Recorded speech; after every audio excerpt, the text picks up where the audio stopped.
Hello everyone.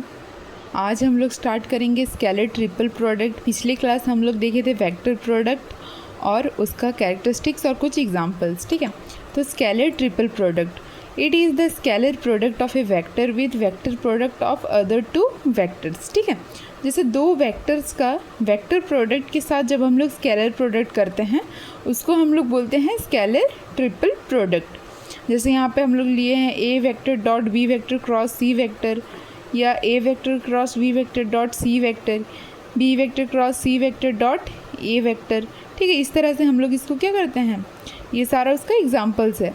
और इसको हम लोग रिप्रेजेंट कैसे करते हैं, इसको हम लोग स्क्वायर ब्रैकेट के अंदर ए वेक्टर बी वेक्टर और सी वेक्टर लिखने का मतलब होता है स्केलर ट्रिपल प्रोडक्ट। ठीक है, तो इसमें हम लोग 3 वेक्टर यूज़ करते हैं इसीलिए इसको ट्रिपल बोला जाता है, और इसका जो वैल्यू आता है वो स्केलर में आता है इसीलिए इसको स्केलर ट्रिपल प्रोडक्ट हम लोग बोलते हैं।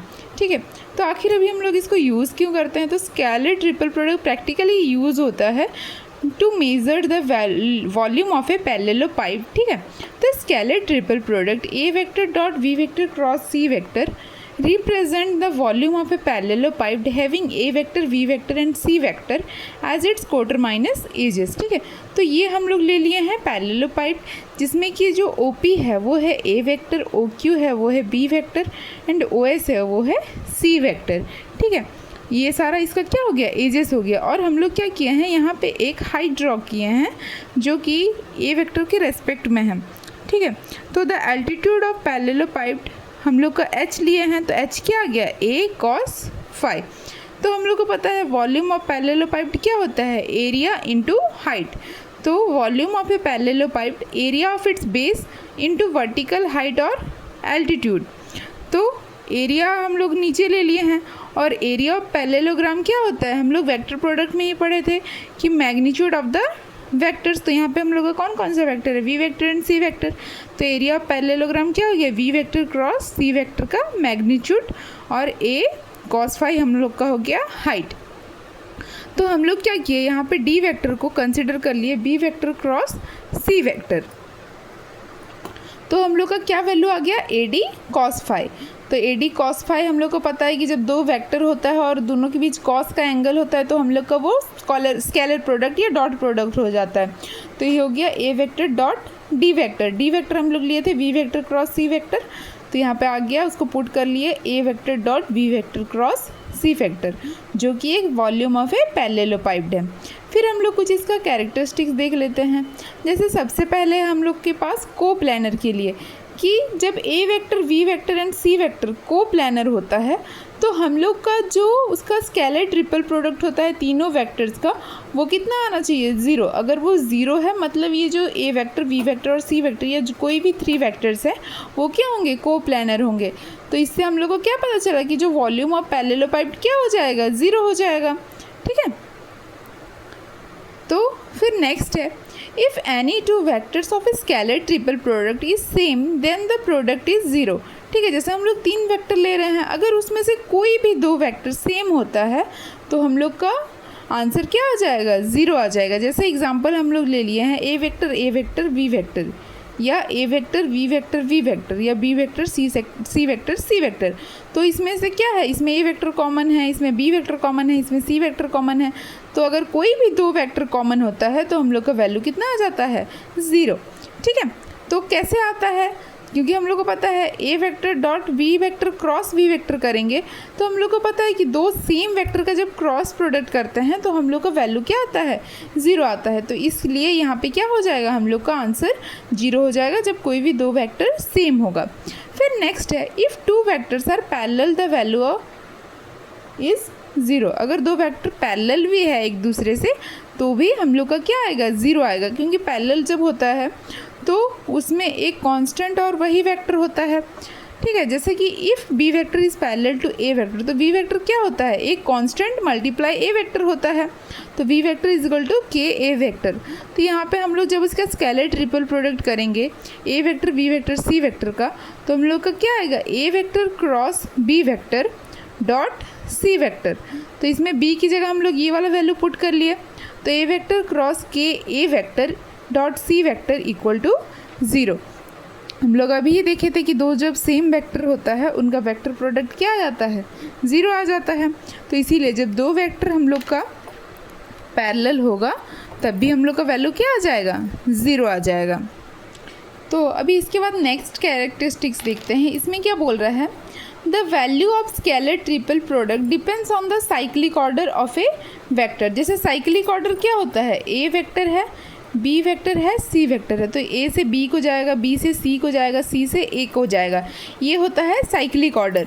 तो जब ए से बी और सी है, या बी से सी और ए है, या सी से ए और बी है, तो हम लोग का जो वॉल्यूम होता है पैरेललोपाइड का वो सेम होता है। इससे अगर वो साइक्लिक ऑर्डर फॉलो करता है तो हम लोग का स्केलर प्रोडक्ट क्या होता है, सेम होता है।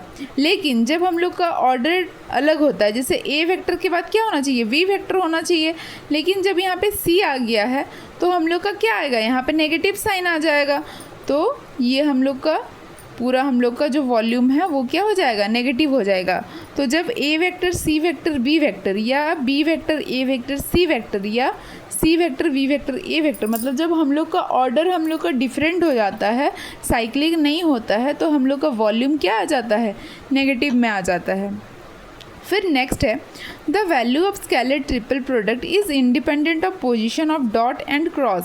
डॉट एंड क्रॉस में be interchange without changing the value if the cyclic order maintained. ठीक है, जो अभी हम लोग 4th पॉइंट में पढ़े जस्ट सिमिलर ही है।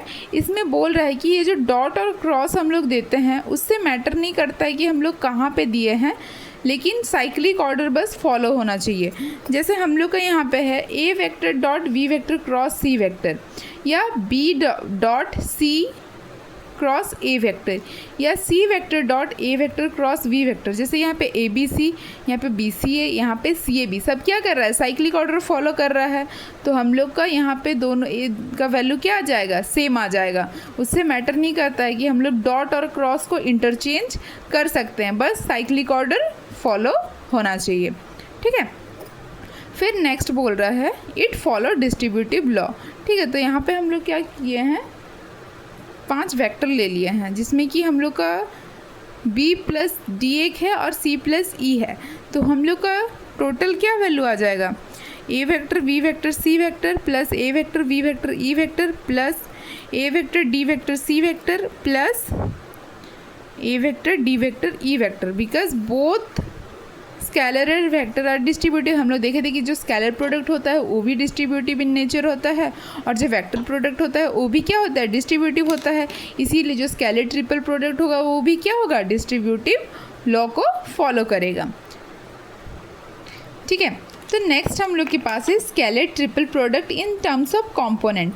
तो अभी हम लोग ए वेक्टर ले लिए, A X I cap A Y J cap plus A Z K cap, B vector ले लिए B X I cap plus B Y J cap plus B Z K cap, C vector ले लिए C X I cap plus C Y J cap plus C Z K cap, जिसमें कि B vector cross C vector, क्योंकि हम लोग को क्या करना है, A dot we vector cross C vector करना है, तो पहले हम लोग ले लिए B vector cross C vector. तो हम लोग के पास क्या वैल्यू आया, ये प्लस होता है, ये माइनस होता है, ये प्लस होता है, ये लोग हम लोग प्रीवियस क्लास में ही देखे थे।